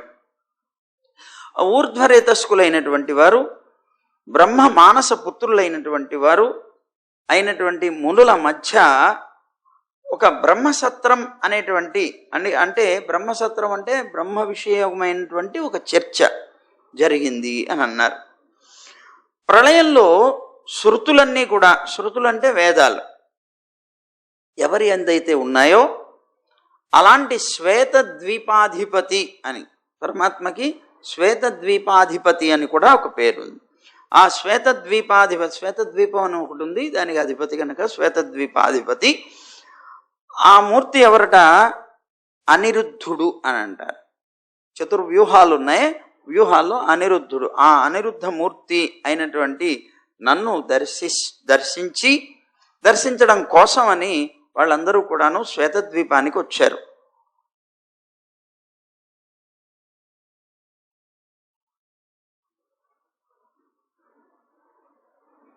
ఆ బ్రహ్మవాదులైనటువంటి మహానుభావులు శ్వేతద్వీపానికి వెళితే, ఆ శ్వేతద్వీపానికి వెళ్ళినప్పుడు అంటే ఎవరు వెళ్ళారు ఈ సమయంలో? నారదుడు వెళ్ళాడు. నారదుడికి నారాయణ ఋషి చెప్తున్నారు, నువ్వు జనలోకంలో అంతకు పూర్వం జరిగినటువంటి ఒక చర్చ ఏదైతే ఉన్నదో ఆ చర్చను గురించి నువ్వు అడుగుతున్నావు. అంటే ఇది జరిగినప్పుడు దేవర్షి అయినటువంటి నాకు కూడా తెలియలేదా అనేటువంటి ఒక సందేహం ఇతనికి కలిగింది. మరి జనలోకంలో జరిగినప్పుడు మరి నేను ఋషినే కదా, నేను అక్కడ లేకపోవడం ఏంటి, ఎందుకు కలగలేదు అనేటువంటి సందేహానికి సమాధానాన్ని ముందు చెప్తున్నారు నారాయణ ఋషి. ఏమని చెప్తున్నారు? జనలోకంలో వీళ్ళందరి మధ్య చర్చ జరిగిన సమయంలో నువ్వు శ్వేతద్వీపాధిపతి అయినటువంటి అనిరుద్ధుణ్ణి దర్శనం చేయడం కోసమని నువ్వు అక్కడికి వెళ్ళావు, ఇక్కడ లేవు నువ్వు. ఆ సమయంలో జరిగినటువంటి ఒక చర్చ ఉన్నదే, అది చెప్తున్నాను విను అని అన్నారు. నువ్వు ఇప్పుడు ఏదైతే అడిగావో అదే చర్చ అక్కడ జరిగింది. అందువల్ల అక్కడ ఉన్నటువంటి మునులు సమానమైనటువంటి శాస్త్రజ్ఞానం కలిగిన వాళ్ళు, ఎవరు ఒకరికన్నా ఒకరు ఎక్కువ తక్కువ లేరు. అందరూ కూడాను సమానమైనటువంటి శాస్త్రజ్ఞానం, సమానమైనటువంటి తపస్సు, సమానమైనటువంటి సత్వభావము కలిగినటువంటి వారు. వారు శత్రువులలో కానీ మిత్రుల్లో కానీ ఉదాసీనులైనటువంటి వారి యందు కానీ సమమైనటువంటి భావం కలిగినటువంటి వారే. వారి శత్రువులని మిత్రులని వాళ్ళకెవరూ లేరు. వారిలో ఒక్కొక్కరు ప్రవచనం చేయగలిగినటువంటి సామర్థ్యం కలవాళ్లే. అందరూ కూడాను అద్భుతంగా దీన్ని నిర్ణయం చేయగలిగినటువంటి మహానుభావులే. అయినప్పటికీ వారందరూ కూడా ఒకరినే అక్కడ వక్తగా నిర్ణయం చేసుకున్నారట. ఎవరట వారు అంటే సనందనుడు అని చెప్పబడేటువంటి వారు. ఆ సనందనుడు అనేటువంటి మహర్షిని వక్తగా నిర్ణయం చేసి మిగిలిన వాళ్ళందరూ కూడా శ్రవణం చేస్తున్నారు, వింటూ ఉన్నారు. ఆ వినేటప్పుడు సనందనుడు చెప్పినటువంటి జ్ఞానం ఏదైతే ఉందో, నువ్వు అడిగినటువంటి ప్రశ్నకి సమాధానం అది అన్నాడు. ఆ ప్రశ్నకి నేను సమాధానం చెప్తున్నాను, జాగ్రత్తగా విను అన్నాడు. ఆ సనందనుడు ఏమన్నట్ట, మునులారా, సమ్రాట్గా చెప్పబడేటువంటి పరమాత్మ ఎవరైతే ఉన్నారో, సహజంగా లోకంలో ఉండేటువంటి సామాన్యమైనటువంటి సమ్రాట్టులు ఉంటారు. ఈ సమ్రాట్టుల దగ్గర ఎవరుంటారు చెప్పండి? వారి యొక్క అనుయాయులు ఉంటారు, వంది మాగధులు అంటారు. ఆ వంది మాగధులు ఎవరైతే ఉన్నారో వాళ్ళందరూ కూడా పొద్దున్నే లేచి ఆ పొద్దున్నే నిద్రపోతున్నటువంటి ఆ సమ్రాట్టుని నిద్ర లేపడం కోసం అక్కడికి వెళ్ళి ఆయన దగ్గర స్తోత్ర పాఠాలు చేస్తారు. స్తోత్ర పాఠాలు చేస్తారు. ఆ స్తోత్ర పాఠాలతోటి మేల్కొంటాడు ఆయన, ఆ రాజు సమ్రాట్. అలాగే పరమాత్మ కూడా జగత్తుకి సమ్రాట్ కదా. ఈ సమ్రాట్ అయినటువంటి ఆ పరమాత్మకి ఆయన యొక్క అనుయాయులు ఎవరిక్కడ అంటే వేదాలే. ప్రాతకాలంలో వాళ్ళకి ఎలాగైతే వాళ్ళ దగ్గరికి వెళ్ళి వాళ్ళ యొక్క అద్భుతమైనటువంటి కీర్తనారూపమైనటువంటి స్తోత్ర రూపమైనటువంటి వాక్కులతో వాళ్ళకి ఆనందాన్ని కలిగిస్తూ మేల్కొల్పుతారో, అలాగే ప్రళయంలో కూడా పరమాత్మ తాను శయనించి ఉన్నప్పుడు, అంటే శయనించినప్పుడు అంటే సృష్టించినటువంటి జగత్తునంతటినీ తనలో ఇముడ్చుకొని తన గర్భంలో పెట్టుకొని శయనించి ఉండగా నిద్రిస్తున్న, నిజంగానే శయనిస్తాడా అండి? ఆయనకు కూడా నిద్ర వస్తుందా? ఆయనకు కూడా తమో గుణమేనా అంటే ఆయనకి నిద్ర రాదు. మనకు వచ్చేటువంటి నిద్ర తమో గుణం. మరి ఆయన శయనించాడంటారు కదా, అంటే యోగ నిద్ర అంటారు దాన్ని, యోగ నిద్ర. ఇప్పుడు మీకు చిన్న తేడా చెప్తాం. ఏమండి, అష్టాక్షరి జపం చేద్దాం అన్నాం అనుకోండి, సరేనండి అని కూర్చుంటారు మీరందరూ. వరుసగా అందరినీ కూర్చోబెట్టి జపం చేస్తున్నారు. మీరందరూ చాలా దీక్షగా చేస్తున్నారు. చాలా దీక్షగా ఎప్పుడైతే మనం చేస్తామో అప్పుడే పరిగెట్టుకుంటూ వస్తుంది నిద్ర. అది వచ్చేసింది. అది వచ్చినప్పుడు చాలా దీక్షగా నిద్రపోతున్నాం. చేతిలో మాల కదులుతూనే ఉంది, పెదములు కూడా దాని అంతటా అదే కదులుతూనే ఉన్నాయి. చిత్రం చూడండి, దీనికి మనం నిద్రపోతుంటే ఇవన్నీ ఎట్లా కదులుతాయండి? పాలు తాగడం అలవాటైనటువంటి పిల్లవాడు ఉంటాడు. ఆ పిల్లవాడు నిద్రలో కూడా పాలు తాగుతున్నట్టుగానే అంటూ ఉంటాడు. గమనించారా? ఎట్లా వచ్చింది అది? అలవాటు ప్రకారం వచ్చింది. కానీ అతను ఏం పోతున్నాడు? నిద్రే. నిజంగా పాలు తాగటం లేదు. అలాగే మనం కూర్చున్నప్పుడు, జపం చేస్తున్నప్పుడు నాలుక కదులుతూనే, పెదవులు కదులుతూనే ఉంటాయి, చేతిలో మాల కదులుతూనే ఉంటుంది. కానీ మనం చేసే క్రియ మాత్రం జపం కాదు, నిద్రపోతూ ఉంటాం. ఇలా నిద్ర ఆవరిస్తుంది. కానీ ఇది మనం సామాన్యమైనటువంటి వ్యక్తులు. కళ్ళు మూసుకునే ఉంటాడు, నిఠారుగా కూర్చునే ఉంటాడు, ఆనందంగా నిద్రపోతూ ఉంటాడు.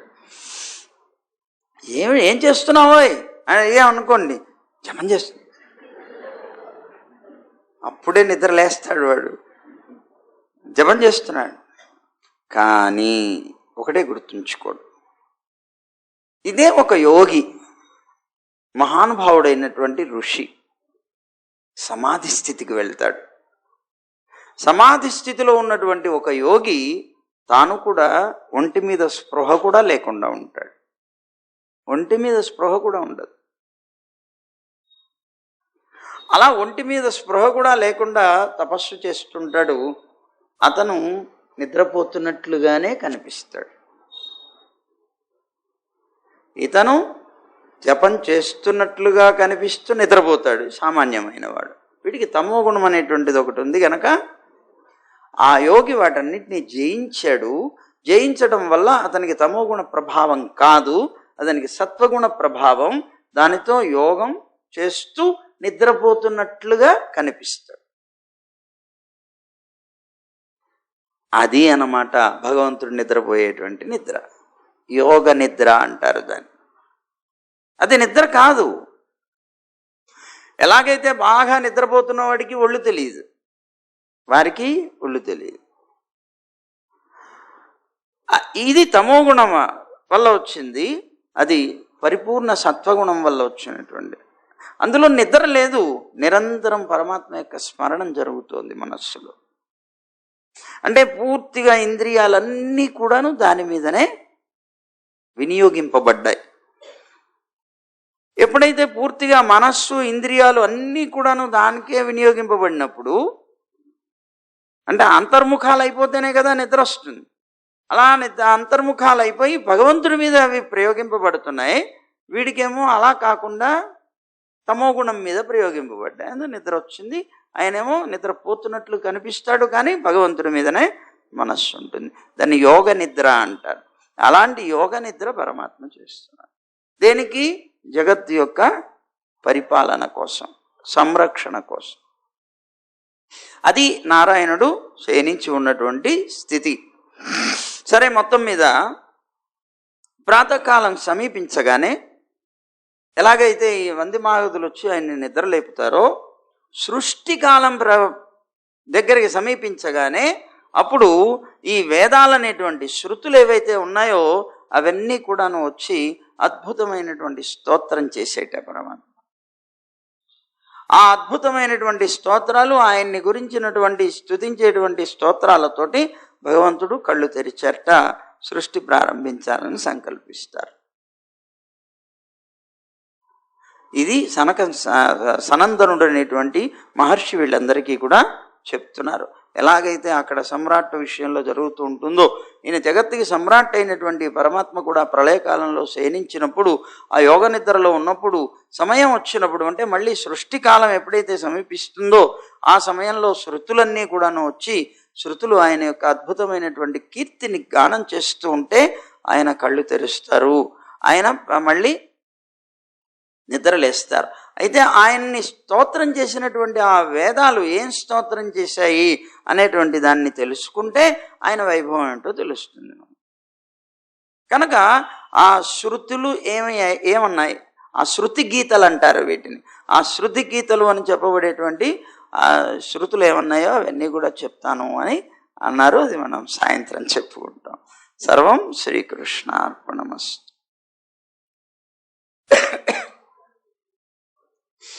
గోవింద జయ జయ గోపాల జయ జయ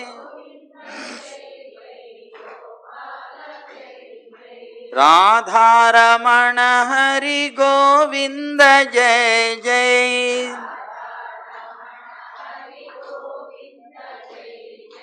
గోవింద జయ జయ గోపాల జయ జయ. రాధారమణ హరి గోవింద జయ జయ. గోదారమణ హరి గోపాల జయ జయ.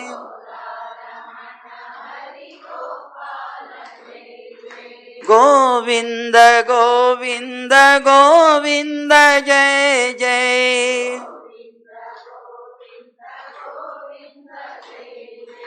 గోవర్ధనోద్ధార గోవింద జయ జయ.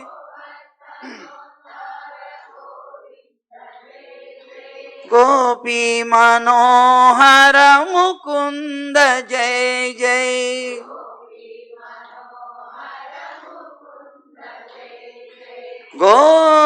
గోవర్ధనోద్ధార గోవింద జయ జయ.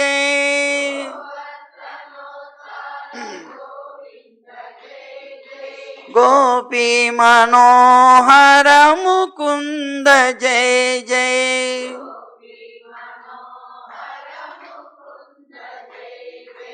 గోవింద జయ జయ గోపాల జయ జయ.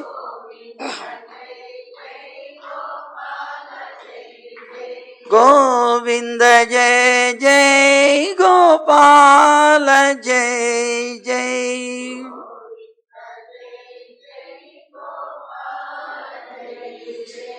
జై గోవింద జై జై గోవింద జై జై జై గోవింద. జై శ్రీమన్నారాయణ. జై జై శ్రీమన్నారాయణ.